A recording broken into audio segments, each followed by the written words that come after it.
Viewers, आज हम discuss करेंगे द क्रिस्टल केव के क्वेश्चंस आंसर्स।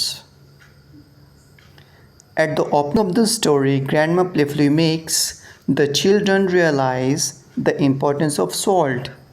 कहानी के शुरू में दादी माँ बहुत चालाकी से बच्चों को सॉल्ट यानी कि नमक के महत्व के बारे में समझाती हैं। How does she do that? वो ऐसा कैसे करती हैं? Grandma asked the children taste the broth. Grandma ने बच्चों को शोरवे को टेस्ट करने के लिए कहा। In which she did not add salt, जिसमें उन्होंने नमक नहीं मिलाया। Children did not like it, बच्चों को ये पसंद नहीं आया। So grandma added salt to the broth, तो दादी ने ब्रॉथ के अंदर यानी कि शोरवे के अंदर नमक मिलाया। विच वॉज रियली टेस्टी, जो कि बहुत ही स्वादिष्ट था, टेस्टी था। In this way grandma told them the importance of salt. इस तरह से ग्रैंडमा ने उनको नमक के महत्व के बारे में समझाया। Why does grandma think that their village was rich? अच्छा, दादी माँ ऐसा क्यों सोचती हैं कि उनका जो गांव था वो बड़ा समृद्ध था? Grandma thought that the village was rich. Grandma को लगता था कि जो उनका गांव है वो बहुत समृद्ध था। Because it did not depend on any one, क्योंकि ये किसी दूसरे के ऊपर निर्भर नहीं रहता था। टू फुलफिल इट्स नीड्स, अपनी ज़रूरतों को पूरा करने के लिए। All the needs which were necessary for survival, वो सारी ज़रूरतें जो जीवन यापन के लिए ज़रूरी हैं, were made available by the villagers. वो सारी ज़रूरतें ग्रामीणों के द्वारा यानी कि गांव के लोगों के द्वारा पूरी कर दी जाती थीं। इसलिए दादी को ऐसा लगता था कि उनका जो गांव था पूरा समृद्ध था। The Nocte knew how to make salt in the past. जो नोक्टे लोग थे, नोक्टे विलेज था, वो जानते थे कि नमक कैसे बनाते हैं। How did they make the salt? वो नमक किस तरह से बनाते थे। The Nocte field the troughs with salt water. जो नोक्टे गांव के लोग थे वो ट्रफ्स यानी कि बड़े बड़े लंबे टबों में पानी भर देते थे। वो पानी कौन सा होता था? सॉल्ट वाटर, नमक का पानी। The sun dried up the water and grains of salt left in the troughs. जो सूरज था वो पानी को सुखा देता था और पीछे नमक के कण उसमें बच जाते थे। What does a ribbon of light green against the darker green of dense jungles refer to?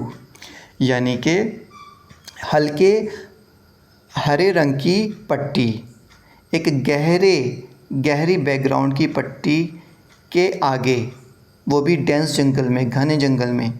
इसका मतलब क्या है? इससे क्या पता चलता है? It refers to the furrow through which the salt spring flowed. ये बताती है हमें सॉल्ट स्प्रिंग यानी कि नमक के स्रोत के बारे में, उसके यानी कि झरने के बारे में, जहाँ से वो पानी का झरना बहता था, ये उसके बारे में बताती है। Did the children get scared of the heard of elephants?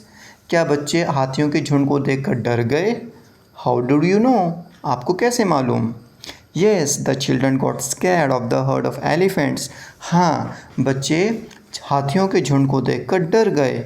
They did not make noise and they waited until the herd moved out of the area. उन्होंने बिल्कुल आवाज़ नहीं की और उन्होंने तब तक इंतज़ार किया जब तक हाथियों का झुंड उस क्षेत्र से बाहर नहीं चला गया। The children used various clues to locate the salt spring. जो बच्चे हैं अलग अलग तरह के सुरागों का इस्तेमाल करते हैं उस सॉल्ट के यानी कि नमक के झरने को ढूंढने के लिए। What are the clues? वो सुराग कौन से हैं? Why are they right clues? और वो सुराग सही सुराग क्यों हैं? On their way to locate the salt spring, when the children spotted hoof marks, यानी कि अपने रास्ते में जाते वक्त जब वो सॉल्ट स्प्रिंग यानी कि नमक का जो स्रोत जब वो ढूंढ रहे थे तो उनको जानवरों के पैरों के निशान दिखाई दिए। This was a clue that they had found a natural salt lake. ये सुराग था कि उन्होंने एक कुदरती नमक का जो स्रोत है वो ढूंढ लिया था। It led them to a cave full of salt crystals. अब ये जो पैरों के निशान है ये उनको कहाँ पर ले गए? एक गुफा में, जहाँ पर बहुत सारे नमक के कण थे। There is a line in the story that reads as, Then carrying the treasure upon their backs, they began the descent home, यानी कि इस कहानी में एक लाइन है जो क्या है, जिसका मतलब क्या है, वो अपने कंधों पर उस खजाने को ले गए। They began the descent home, और फिर उन्होंने घर की राह ली। So what is a treasure, वो खजाना कौन सा है। Why is it called a treasure, और इसको खजाना क्यों कहते हैं। The treasure is the salt, जो खजाना है वो है सॉल्ट, नमक। It is called treasure because it would make the village rich again, इसको खजाना इसलिए कहा गया क्योंकि ये दोबारा से उस गांव को समृद्ध बना देगा। Do you agree with grandma Kamlong that the Nocte village was rich in the past, why, क्या आप ग्रैंडमा कैमलोंग से सहमत हैं कि जो नोक्टे लोग, गांव के लोग थे, वो बहुत ज़्यादा समृद्ध थे। वाई, ऐसा क्यों। Yes I agree with grandma, हाँ मैं दादी जी से सहमत हूँ। Because of the salt spring, क्योंकि उनके पास क्या था, नमक का स्रोत था। The villagers would barter the surplus salt for clothes and other necessities, जो गांव के लोग थे वो एक्स्ट्रा, जो उनके पास नमक बच जाता था, उस नमक के बदले में वो कपड़े और दूसरे ज़रूरत का सामान खरीदते थे। According to grandma Kamlong, if the village had salt the village would be self-sufficient. What is your description of a self-sufficient village? Grandma के अनुसार अगर गांव के लोगों के पास सॉल्ट होता, नमक होता, तो जो हमारा गांव होता वो आत्मनिर्भर होता। तो आपकी अपनी प्रतिक्रिया क्या है एक आत्मनिर्भर विलेज के बारे में। Discuss your ideas with your talking partner and then with the class, अपने पार्टनर से इसको डिस्कस करो, फिर उसके बाद क्लास में डिस्कस करो। I think a self sufficient village does not depend on other village for survival, मुझे लगता है जो आत्मनिर्भर गांव है वो दूसरे गांव पर निर्भर नहीं करता। किसके लिए, जीवन यापन के लिए।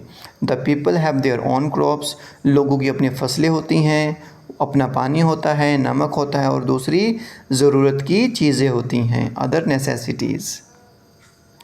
दे were the children of the mountains, वो पहाड़ों के बच्चे थे।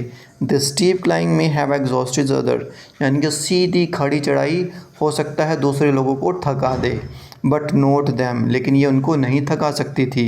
Do you agree with this statement, क्या आप इस स्टेटमेंट से सहमत हैं। Discuss your reasons with your partner, अपने पार्टनर से ये डिस्कस कीजिए इसका कारण। Yes I agree with the statement, हाँ मैं इस स्टेटमेंट से राज़ी हूँ, सहमत हूँ। Both the children were strong in physique and habitual of walking long distances, यानी कि दोनों बच्चों का जो शरीर थे वो रिष्ट पुष्ट थे और उनको बड़े बड़े लंबे दूरी तक पैदल चलने की आदत थी।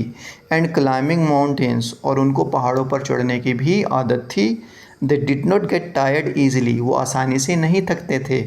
दे were familiar with jungle and the animals, और वो जंगल से और जंगल के जानवरों से अच्छी तरह से वाकिफ़ थे। Who deserves to be a chief guest at a festival, यानी कि फेस्टिवल में, यानी कि त्यौहार के दिन, है ना, समारोह के दिन कौन चीफ गेस्ट बनने के योग्य है, यानी कि मुख्य मेहमान। Do you think Thanyak and Chengun deserve to be a chief guest, क्या आपको लगता है थैन्यक और चेंगुन जो थे वो मुख्य मेहमान बनने को डिज़र्व करते थे, उसके काबिल थे।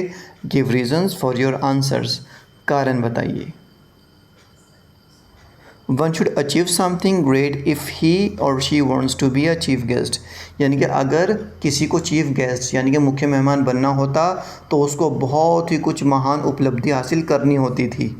Yes I firmly believe that both the children deserve to be a chief guest, हाँ मैं ये पक्का विश्वास करता हूँ कि जो बच्चे थे दोनों ही चीफ गेस्ट बनने के काबिल थे, क्योंकि they found the salt by risking their lives, क्योंकि उन्होंने नमक ढूंढा था अपने जीवन को दांव पर लगाकर। Thank you so much, have a nice time, take care.